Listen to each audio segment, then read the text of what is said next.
Hello, welcome back to P-Storm. I am Pluvius Lilon, and today we're finally going to do the cooking video that I promised like 3 days ago. Now, I don't know how to work any of that fancy tech for like VTubing from your phone, and I don't care to find out because I'm only doing this every once in a while. But so I decided to pre-record the cooking. Yes, pre-recording for already pre-recorded video, and then just commentate and post. So like, pretend you're watching Binging with Babish, but with hair and also boobs. Yeah, let's get started.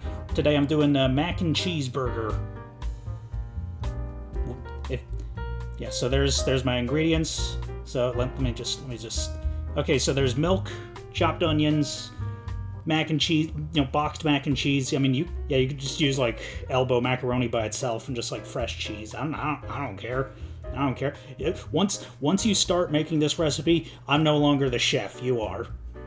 Yeah, a ground protein of your choice. I like to use turkey, but you could use beef. You could use sausage.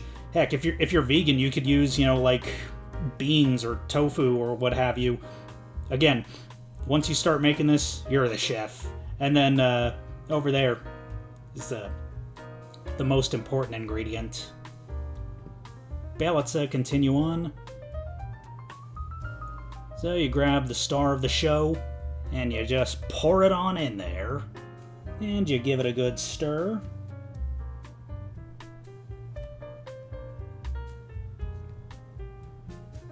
Beat your spoon like you're Bob Ross or something.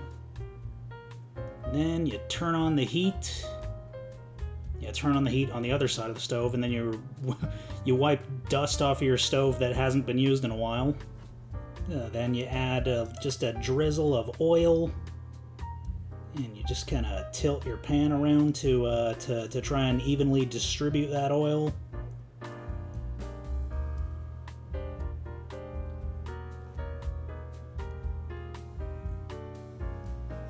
And then you turn up the heat, and then because you're alternating between looking at the pan through your phone and with your actual eyes, you don't realize you turned on the wrong burner, because for several months you were using a burner that had the dials on the opposite sides of what you're used to. Yeah, true story.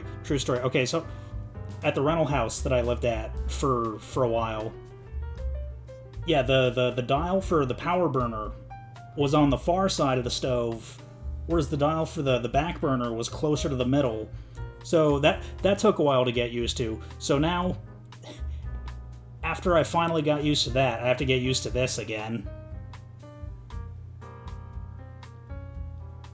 Yeah, so after that embarrassing mistake, you turn on the correct dial and begin heating your oil for real.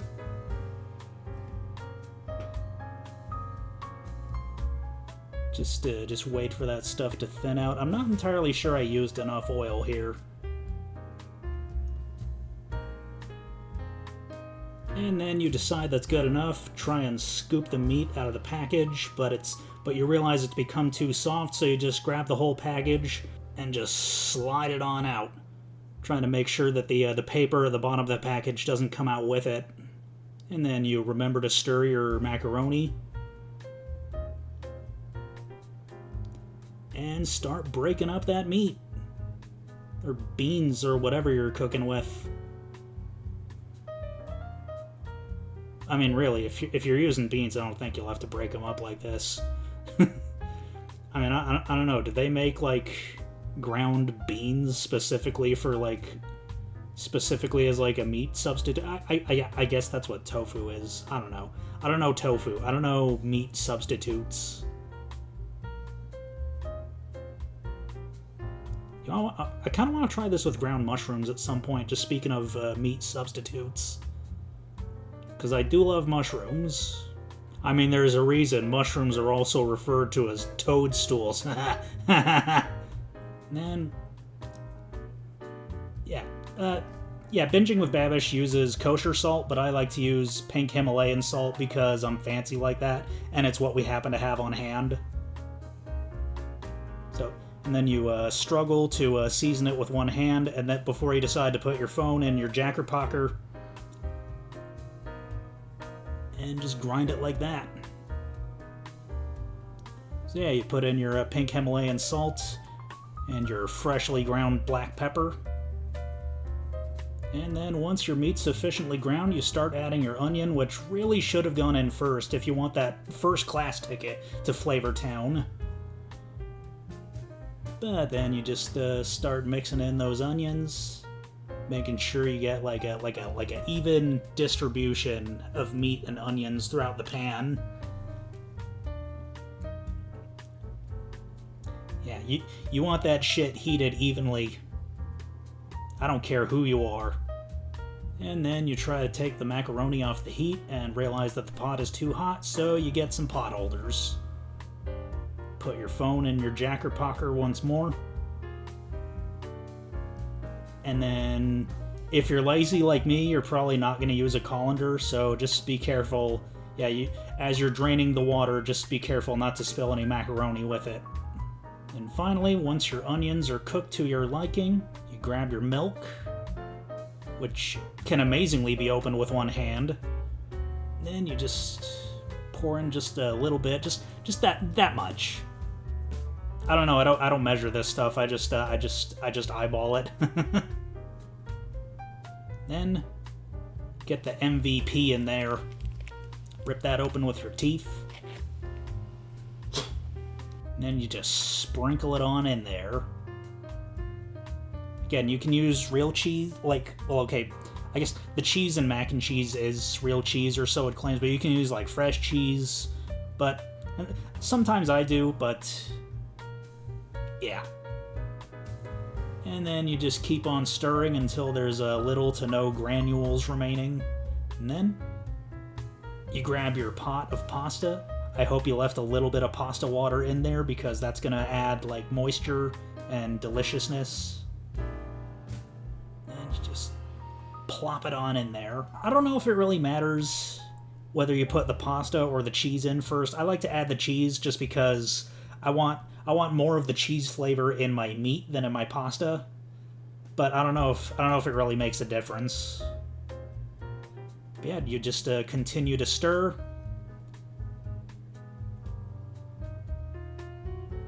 And then you continue to beat your spoon.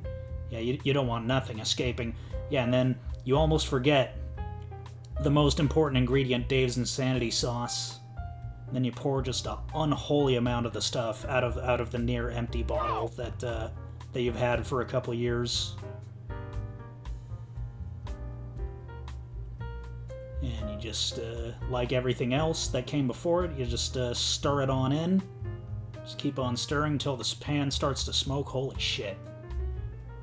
And then you begin serving with one hand because the other hand is holding onto your phone instead of the pan handle. Beat your spoon one more time for good luck, and then you partake in the fruits of your labor. Oh, hell yeah. It's a little spicy. So yeah, there you go. That's how you make mac and cheeseburger, or at least my version of it anyway. It's a very flexible recipe. I don't think, yeah, you don't have to follow it to the letter, like I said many times, but yeah, that's just how you do it. It costs like, the ingredients cost like $10, except maybe the hot sauce, but like, you know, unless you're an extreme chili head, that little bottle is gonna last you for like years. So there you go. Yeah, it's $10. It'll keep you fed all day. Like, you can have a little bit of it and then save the rest for later, or you can be like me, eat the whole pot in one sitting and then wish you hadn't, but either way, it'll keep you fed. And yeah, it's cheap, it's filling, and most importantly, it's delicious. And there you go. If you enjoyed this video, then no further actions required on your part. We'll see you next episode. Let me know in the comments if you want to see more, like, budget cooking videos from me. And there you go. We'll see you next time.